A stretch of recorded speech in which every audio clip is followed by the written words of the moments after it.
Welcome to veEconet Customer Services. For assistance in English, press 1. Dzvanyai 1 kuti mubatsirwe. Hurukura yedu ichange ichirekodwa kuitira quality evaluation. Supporter, rambai makabata. Taveko kutransferyai kune vamiririri vedu vecustomer services kuti mubatsirikane. Supporter, rambai makabata.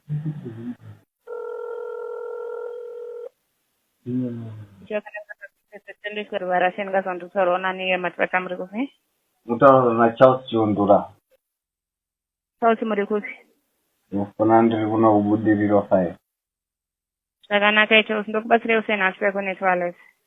Kana ndichida kuvhura US account ndinoita zvokuita sei? Zvakanaka Charles, munhu kana magara mune cash account magara mutori neUS. Munhu wese ane cash account agara neUS account kudhara. Saka mune mangodela *153 hash moisa pin yamagara muchishandisa kuma-RTGS ndiyo inoshanda zvakare kuma-US. Ndisingazotonga nezvimwe Charles.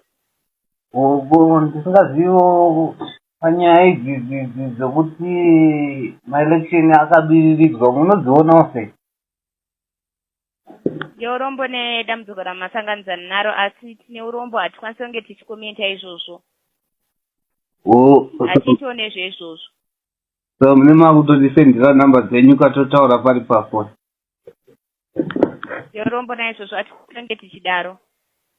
Alright, maita basa.